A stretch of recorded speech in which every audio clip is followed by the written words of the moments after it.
gravity. Every time you sit down and stand up, you're exercising against gravity. Every time you pick up something and walk it across the room, you're exercising against gravity. In outer space, none of that happens. There is no gravity. Since you are not using that muscle, it begins to weaken, it begins to atrophy, your bones begin to lose calcium. It's kind of not really very healthy, is it? But the similarity to that is watching too much television, perhaps watching any television, to be perfectly honest. What that is doing to you is it's saying, we don't need your imagination muscle. We're going to provide the whole scenario. You don't have to imagine anything at all. And don't be surprised if after a period of time of watching television, your imagination muscle begins to atrophy, begins to be weaker.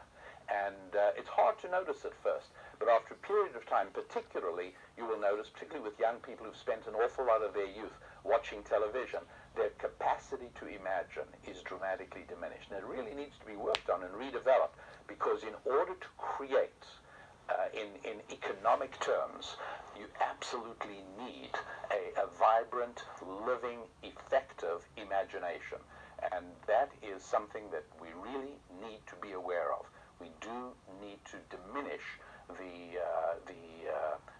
destructive effects of television or movies, for that matter. And so, seriously, part of the program for developing yourself, and that's what we're talking about, we're discussing essentially a workout program to make your body more effective at money making. Making sure that you strengthen your imagination is one of those ways. Now, I spoke a little bit earlier about another spiritual characteristic which is immensely valuable. If you were hiring somebody, you'd be looking for this characteristic. If somebody were hiring you, they'd want to know you've got this characteristic. What is it?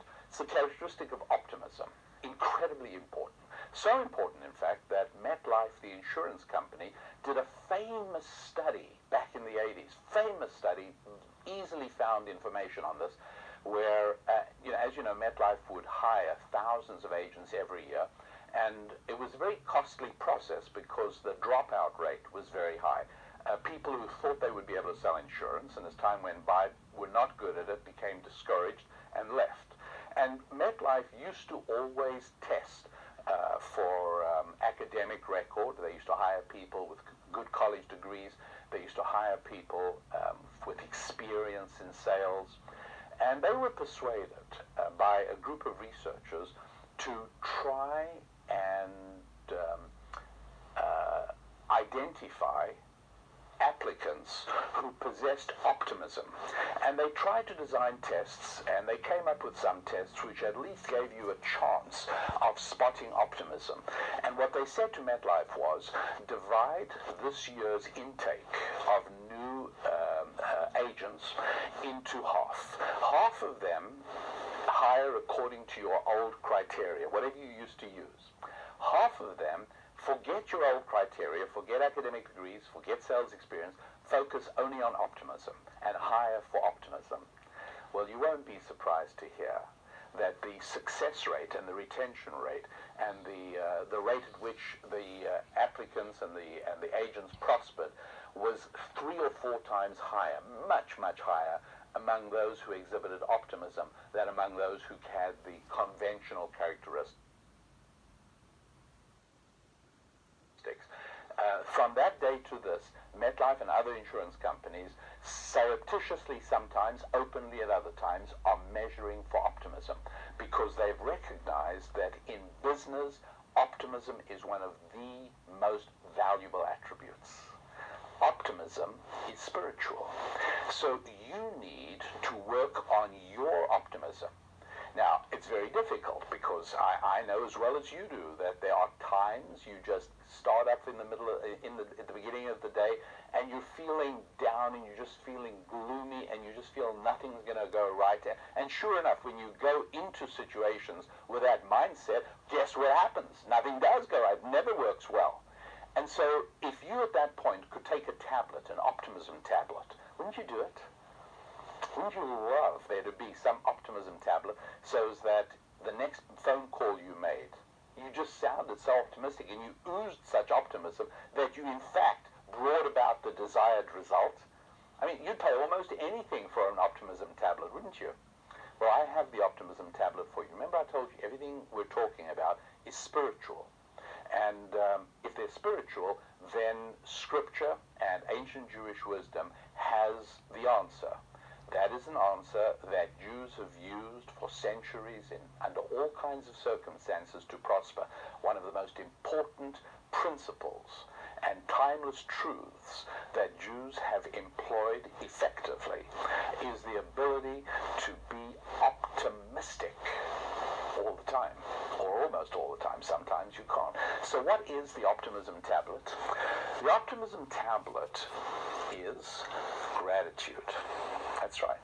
Expression of gratitude. The University of California in Sacramento, in Davis, actually did some important work on the role of